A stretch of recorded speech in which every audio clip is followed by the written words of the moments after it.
jou een keertje gevraagd geweest. Oh ja, jij, Bruno. Van wie was dat? Van Coolblue? Ja. Ouwe. Was wel leuk. De boys op pad. Ja, klopt. Naar Bilos uitreiking, zijn verdediging, je weet toch wel. Niemand kijkt.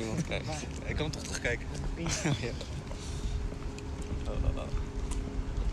Kijk deze Chachi boy. Nu heb je speciaal Chachi. Oh, je hebt nog gebruikt.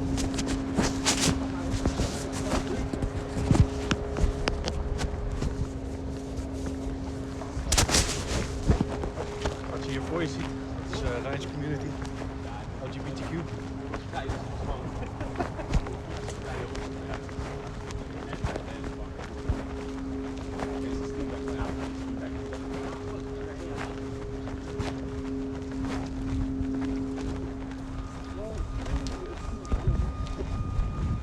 Daar gewoon mooi.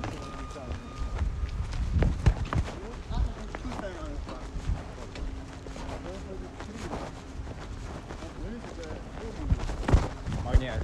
Wel wat tanden gepoetst. Oh, nice. En mijn gezicht vast. Dat is genoeg.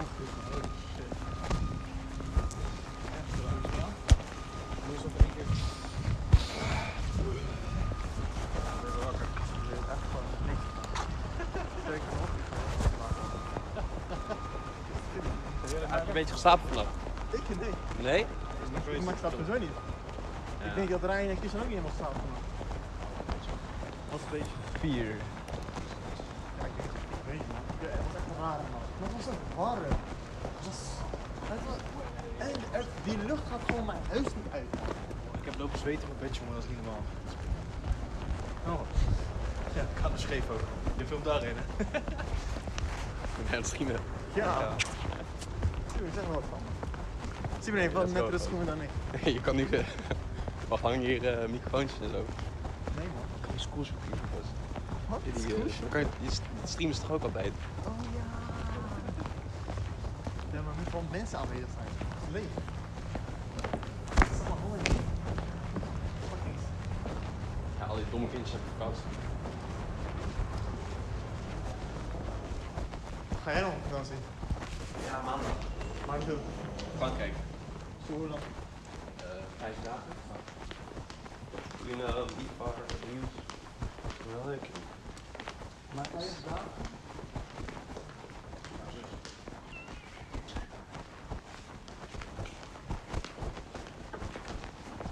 Wat is het? Nee, ietsje later. I'm sorry for the you are The president. what's your first name? Bilal. Bilal. I'm really sorry.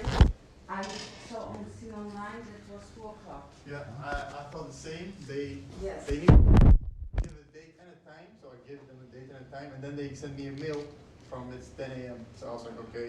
And Okay. the SS has probably also received that mail. Okay. There's So something I wrong didn't know anymore. Yeah. with the schedulers. It happened currently also with another student that he wrote the schedulers at this time that day, and then she got a different time slot. And then, oh, at that time I can't ever watch again. So there's something off with my students requesting what they get, and then Yeah. yes, But we are all here, so that's. So we can start. Yeah. exactly. Let me say, well, I put it on the side, and let me say a couple of introductory words. So, welcome to the thesis defense of Bilal el Massoudi. In terms of time-wise, the structure, so there will be a short presentation in which you introduce us to your results and your analysis, and after that there will be 15 to 20 minutes of questions, and then we leave the room, and you stay here, second assessor and I will leave the room, and we discuss the final grade, and then we come back. Yeah, that's clear. Yeah. Okay. Right, so yeah, the floor is yours. So can I start? Yeah. Okay, ladies and gentlemen, welcome to my thesis defense. The title of the paper is The Validity of Okun's Law, a Global Analysis. Written by me, of course. Introduction. The paper is about Okun's Law, and Okun's Law states that there is a negative correlation between a country's unemployment rate change and said country's GDP growth, which makes total sense. If less people work, there's less production. If more people work, there's more production. The original paper of Okun Arthur Okun, concludes that an additional 1 percentage point increase in real GMP change is correlated with a 0.3 percentage point decrease in the unemployment rate. This conclusion is based on post-World War II USA data. After this paper was released, numerous researchers and papers have disputed the stability and external validity of the law, with various papers of their own. The reasons of this paper. The goals of this paper are to analyze whether Okun's law holds for other countries and to estimate the magnitude of the relationship on the different time frequencies. The main research question this paper tries to answer is Okun's law valid across countries under varying time frequencies? The methods used. There are two main versions used to estimate Okun's law and Okun's coefficients. You have the gaps version and the difference or changes version. This paper makes use of the changes version of Okun's law. The gaps version includes unobservable data points such as the natural unemployment rate and the potential GDP growth, estimated using the Broderick-Prescott filter. This filter has been criticized heavily for its drawbacks, and I've written about this in this paper, and yeah, you can read that. And, that's the reason why I chose to go for the changes version. Okay, the estimations in this paper are made by regressing output growth on unemployment rate change. The changes version here is the formula. It's a simple formula. The Y stands for GDP, the U stands for unemployment rate, and the delta, or the triangle, indicates the change from the previous period. The coefficient beta signifies the percentage point change in GDP growth for every percentage point increase in the unemployment rate. So the beta signifies the Okun coefficient. This paper also contains an industry section about industries instead of countries.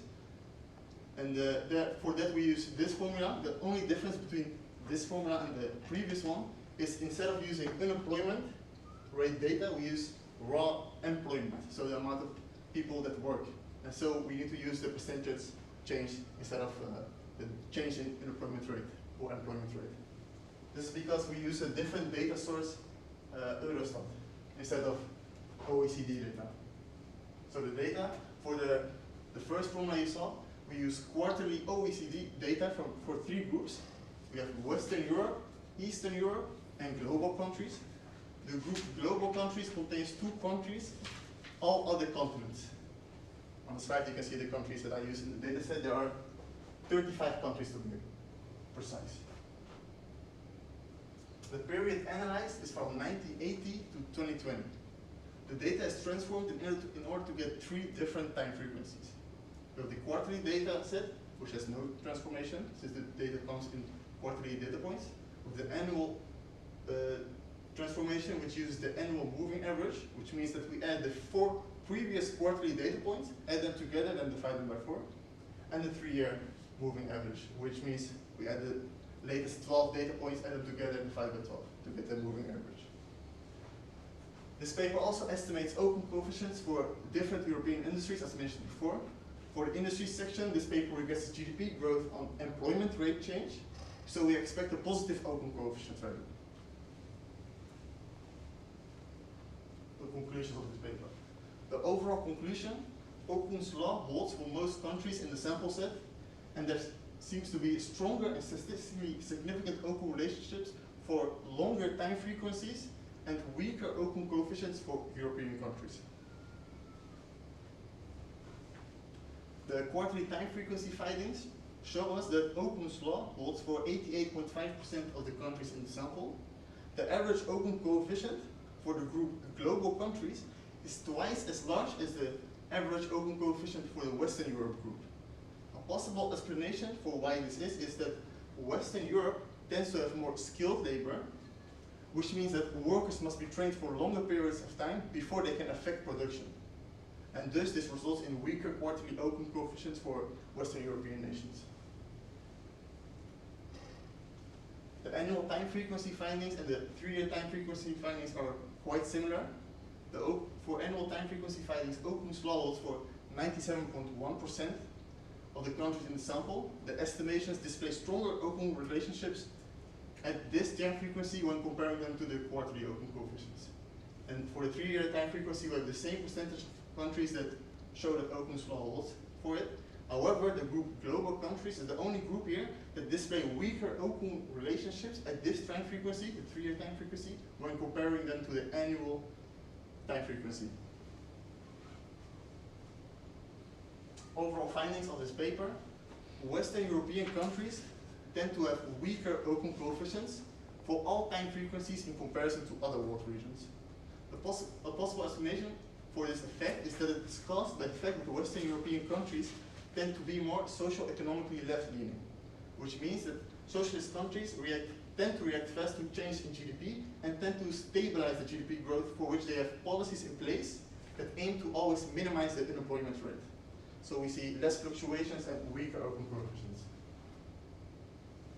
As for the European industries, there's a strong positive relationship between GDP growth and employment rate change for all industries. The Okun coefficients for most industries are found in the range of 0.940 and 1.840. The only outliers here are agriculture, public services, and wholesale retail trade, which had much lower Okun coefficients. Conclusion of the paper: this paper analyzed the validity and magnitude of Okun's law for a large amount of OECD countries from all around the world, in comparison to the original paper, which only looked at USA data post-World War II. This paper also analyzes the differences in Okun coefficients under varying time frequencies. This enables us to assess the reliability for Okun's law as economic theory. Future research on this topic will try to explain the different Okun coefficient values between nations and continents. Why does Western Europe have weaker coefficients exactly in comparison to other continents? And future research could try to explain the different Okun coefficient values on the varying time frequencies. Why do longer time frequencies display stronger Okun coefficients? That was the end of my presentation about my paper. All right, so many thanks for the presentation. I'll start with a couple of questions. So number one, I think I already asked you at one point, but I forgot the answer you gave, but that was about the country grouping. So you have Western Europe, Eastern Europe, and then some broad category other that contains the various other mostly developed economies. So could you explain why we chose these three groups? Well, I first started with analyzing only Western Europe because that was a goal on paper, but then I found that my paper was quite short on content.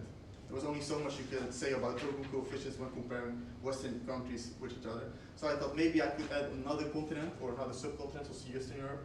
I also thought it's a little bit too short, so I just added a whole group of countries from all around the world in order to compare and better give us an idea why Western Europe, what it means for Western Europe to have certain Okun coefficients. Because if we only have Western European countries, then we can only compare them with ourselves, but it doesn't say much about them in comparison to the rest of the world. Right, so it's a reference point. Yes. Exactly. All right.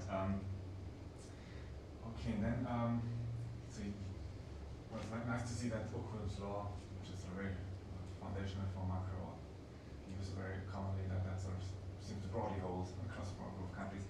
But there is some variation. Yes. And you bring up some examples for why that might be the case. So possible explanations. Yeah. And there's a couple of criticisms that have often been brought up by economists against Okun's law. So I mentioned a couple maybe, and then you can tell me how that affects the Okun relationship. So sure. The one example would be the rapid automation of industries that sort of releases labor and replaces them with robots. That means that technically production is going to increase even though employment rate is going to change the same. It's going to keep constant or even decrease. So that means that when we have more automation, then the value of Okun's coefficients is going to have less meaning. It's probably going to be weaker in the future. Yeah. So yeah, probably. It's quite interesting. Yeah. Another one is how about the black market? If that's or the informal economy, if that's a large part of an economy, and tends to be associated with highly regulated labor markets. The black market. Yeah. What? So the underground market. Exactly. So. The illegal market. Yeah, exactly. So say somebody who wants to build a building hires workers, but doesn't Yeah. which is the informal market, exactly. I would say that the black market is probably larger in other continents in comparison to Western Europe. So even though we see that countries that are outside of Western Europe tend to have larger Okun coefficients, because the black market tends to be larger there, these Okun coefficients are probably underestimated and need to be larger to show reality. So if the informal market, labor market would have been taken into account, Then I would see the coefficient would be higher all over. Yeah, I would see higher all over, but more higher in other continents. I thought I would add something to that. So we know that there's aging population across most of the Western economies. So how that would affect potentially the Okun's coefficients? That means the more we go in the future, the older the general population is, which is probably going to work less. So that's going to decrease the Okun coefficient because we have less workforce. But then again, we have automation to cancel that. So maybe it's the fact that people get older will get compensated by the fact that technology will advance and give us more productivity. So yeah, if you add those two together, I would say it's hard to tell which one will have a stronger effect. So yeah, I would guess an ambiguous effect. All right, then I want. Well, that's actually too close to what you just asked, so skip that one.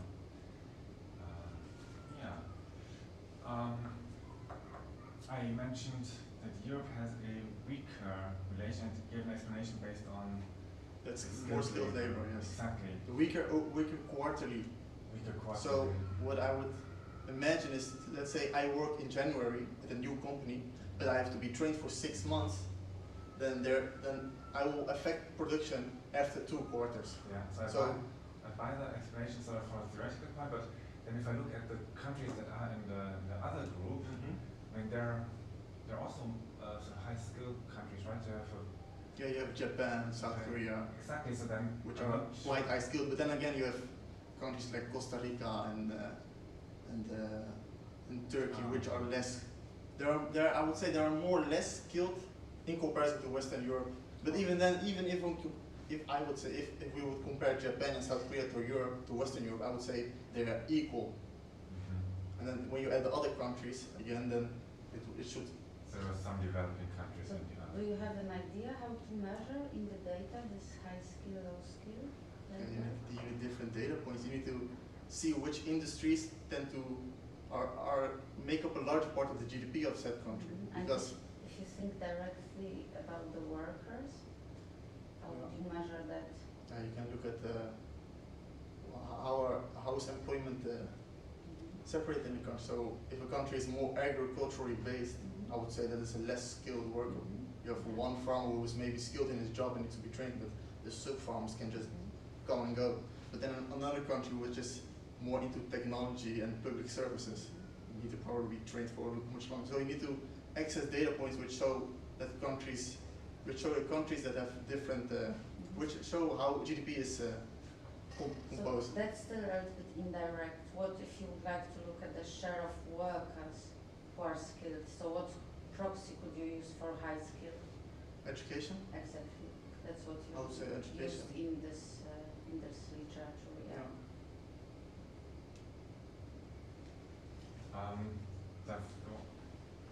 There's one related one that you also mentioned as other potential explanation of that maybe some countries are more intent on sort of stabilizing employment and make it. I think an example of this would be, in my opinion, which is just an amateur's opinion, would be the United States of America. With Donald Trump, he just came in and he tried to, let's say, boost the economy as much as possible, so we can say, look, the jobs increased, this increased, because I feel like since there's a two-party system, there's more competition to show, in this short amount of time, I was able to do this. But I feel like when you push the economy very hard in such a short amount of time, it's going to crash again. So when the next president's elected, it's going to crash. So in European countries, since there are way more parties, such things don't happen. It feels, I would say, it feels like Donald Trump superficially boosted the economy for a short amount of time in order to, show I'm the good president and this is going to crush again, and then the people are. It's an electoral business cycle.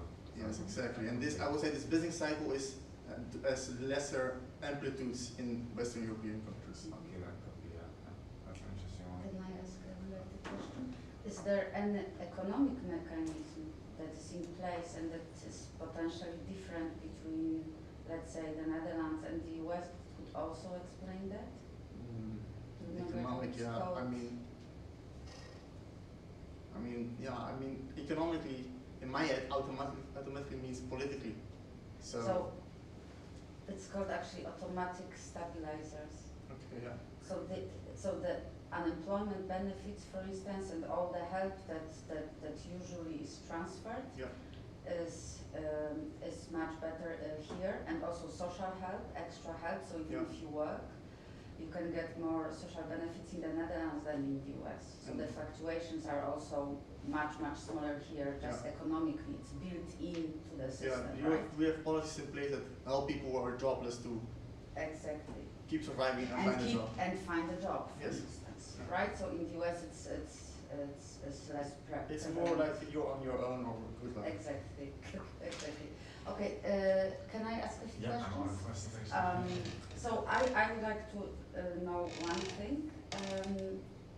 So you mentioned this problem with HP filter, that there were some reasons why you didn't use it. So could you tell me a little bit more precisely what's the problem with HP filter? I read the paper, which was, I forgot the name. It's in the paper, of course. I think I remember it's why you should never use the HP filter. Yeah. It was something like, Hamilton, yeah. when you use an HP filter, it automatically means you have a spurious correlation or something. And there was another drawback. Do you know why? No, I don't know. I wanted to look into it, but I was scared of the math. I'm gonna be honest. The math was. So I don't know, because I don't know the maths, but from what I understand, it's actually very simple. Okay. That HP filter centered takes observations to create a smooth series, takes observations from the future and from the past. Yeah. So if you regress this on the future, for instance, you try to create a forecast, for instance, that's mainly for forecasting, you should not use it. You use already future variables okay, yes. in the creation. You use forecasted info to make forecasted estimations. Yeah, you use already future observations, so information of the future. So that's mainly for forecasting though, huh? Yeah. Are there other reasons why we shouldn't use HP I think filter? Hamilton has this, but Hodrick has answered by now. So Hodrick H stands for Hodrick, so he's devised that in the past. And so he goes through a very extensive list of simulation exercise actually, and then says actually, in those conditions my filter is much better than what Hamilton does. So it's an open debate currently still going on. Okay. But for instance, for forecasting, just one thing of doing is just not to use the centered filter, let's say, but just cut it at a certain point. So and then it doesn't take into account the future observations. So there are some ways. Okay. You talk often about higher and lower coefficients, etc. But are they statistically different from each other? Actually, is there a test that you made? So you just explained it like in a qualitative way, that they are higher, lower, weak, etc. But are there any tests that you made between the coefficients? And do you know what kind of tests you could do? I mean, you could just test it with. I forgot the name. I thought you could use. I forgot the names of the tests, but I understand what you mean when you see if they are equal and then. Exactly. Just a t-test if the difference is different from zero. Yeah. If it's different from zero and if they are equal, yeah. So okay. And finally, I have a question about the industry. So you mentioned that one of the industries where we have this very low coefficient. Here it's 0.51. It's public administration, defense, education. And do you know why this coefficient is so low? I think because this is more of a, how do I say it? Production isn't these services aren't profit oriented. So people aren't going to try, I'm in defense, let's produce as much defensives as we can. I think that's why it doesn't matter how many people are employed in that region. And these things are probably correlated with the population growth. So the more people there are, the more defenses are needed. So instead of more employment, you just have more population, I would say. So that's for instance, you have education here, and we actually have more students. So there is an increased demand for teachers actually when there is a recession, because there are no jobs, so students are going to study longer, and there are more students who study because they can't find good jobs, and they are going to come to the university. So even it's the opposite, so it's counter-cyclical, Okay, thank you very much. I think we can, or you have... No, those are my questions. Okay. Are there any questions from the public? No. You're good? Okay.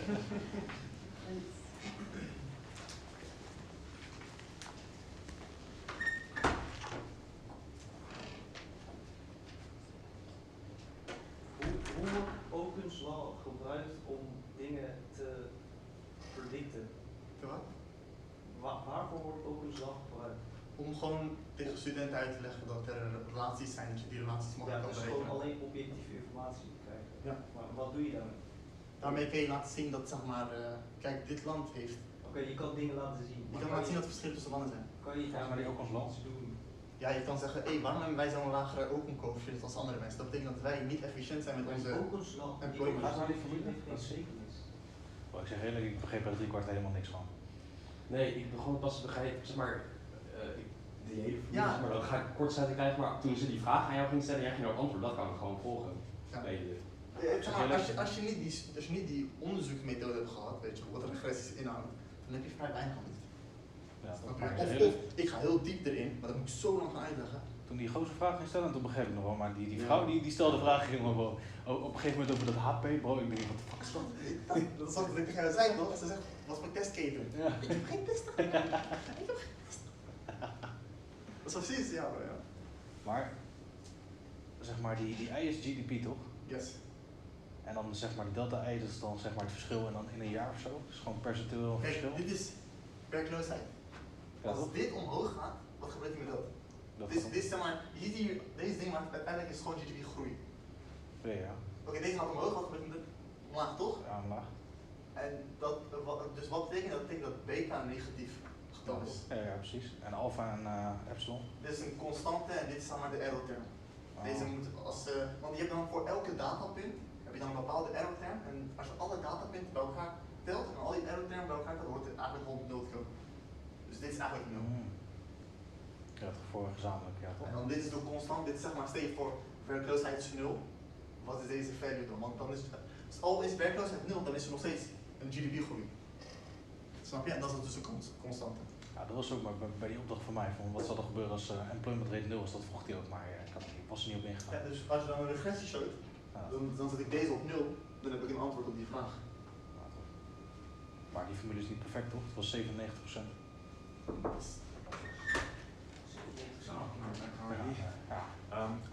Actually, we first get the... diploma, sorry. Je hebt altijd 5% significantheid. Het moet minder dan 5% zijn. Dus zeg maar, het is moet niet. Normaal. Ik kan gewoon een regressie doen en dan, als hij niet significant is, kun je gewoon zeggen hij is niet significant, maar dit is wel wat ik eruit heb gegeven. Nee, maar precies, maar als 80% was, dat was niet significant. Van die man. Hè? Nee, maar... Wat voor vraag stelt jij? Coëfficiënt heeft geen betekenis. Jawel. Okun's-law heeft geen betekenis. Jawel. Nee. Jawel. Oh, letterlijk, wie studeert het?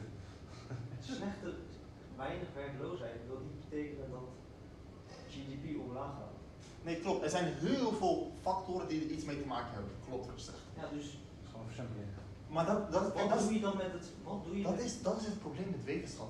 En je hebt wat jij noemt, heet variable bias, omitted variable bias. Je mist altijd variabelen die ook effect hebben. Want kijk, je hebt gelijk, unemployment heeft effect hierop, maar er zijn ook andere dingen die effect hierop hebben, weet je. Zoals geography, weet je. Hoe dichtbij een land is met bij een ander land. Als je een land, Fiji, midden in de oceaan hebt, die kan niet handelen met andere landen en het is waarschijnlijk veel minder efficiënt in alles in produceren, weet je. Dus je hebt oneindig veel van die beta's. En dat is het probleem van wetenschap. Je hebt altijd een variable bias. Maar stel je weet het verschil tussen Daarom, twee ik landen. zeg niet, dit is de relatie, dus dit is de waarde van Okun coefficient, dus wij moeten dit doen. Dat zeg ik niet. Ik zeg alleen, als ik deze regressie gooi, kom ik uit op deze getallen. Ja, je zegt gewoon, dit is de objectieve eeuw. Ja, daarom zeg ik. Maar dat is nog steeds een relatie toch, ook al heb je meer Ja, maar factoren. wat hij zegt klopt.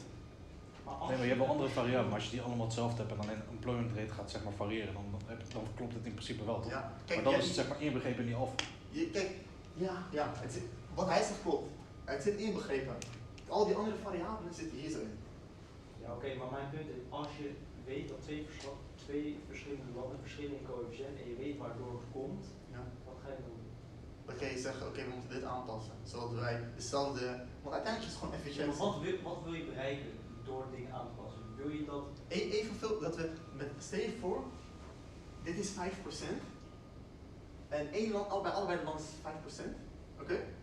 En één land heeft 10% groei en de ander heeft 5% groei. Hoe kan dat? Bij de ander zijn GDP meer geld. Waarom? Dus stel je voor, die twee landen zijn helemaal precies hetzelfde, maar eentje heeft hier 5% en die andere heeft 0%.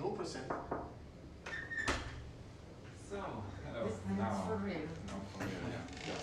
For you. Just need this. And you did a master in international economics. Yes. Right? Yeah. All right. So the final bit, dear Mr. El Massoudi, on behalf of the thesis committee of the Erasmus School of Economics responsible for the determination of the thesis grade, I hereby notify that you passed the degree exam for the Master of Science in International Economics. The thesis committee has granted you the grade 7.5 for your master thesis. So congratulations for completing your studies.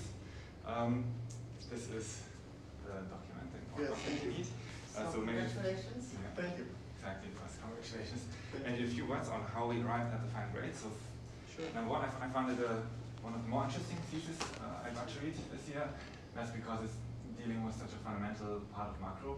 We have that many of our models, but I haven't seen a test for many countries for recent data, so that was actually, how do you Eager to say, see that. very good. It was very calming to see that it still holds and we can use it in our macro models. And we can still teach it. Exactly, so that was good to know. Yeah, so it was a straightforward research question you had, and I think you've answered it in a straightforward way, and that was very good. There were a couple of sort of methodological questions that could have maybe been explored in more greater detail, or in terms of the interpretation. Sometimes it's not 100% sure whether that's really how we should interpret that or not. So a couple of issues there. But generally a really nice piece of work, I thought. And the answers during the defense, we gave good answers, we thought. We were happy with those. We also like that we were honest when it came to the filters, that we said, okay, the details, you didn't look into the specifics there, which is a fine answer to give if you didn't do that. And it's way better than to pretend that you know something that you didn't. Yeah, so overall, I think a very good completion of your studies there. Yes. And Thank you very much. in the summer, so you have a month of holidays now, or you are working already? No, I'm not working. Okay. So are you going to look for a job now, or you take a break? Maybe a month break. Then A we month. Okay. then we fight the world. That's a small It's. premise I think it's a from good moment to university. look Yes, for a job. Good No. on your I test. think it's not so difficult to find a job. No, I'm not scared. Okay. Don't worry. Well, good luck.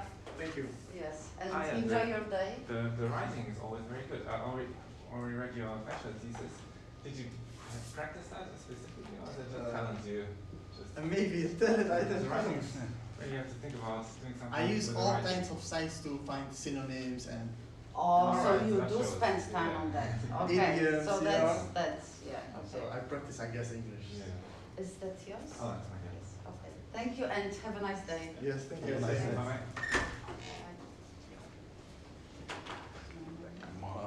Bilal. Hey. Oh shit.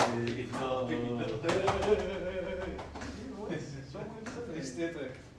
Hij heeft het vriend. Ben je blij? Nice man. Feest Ja. man. 7,5 Een maandje weer chillen. Dat is gewoon 8.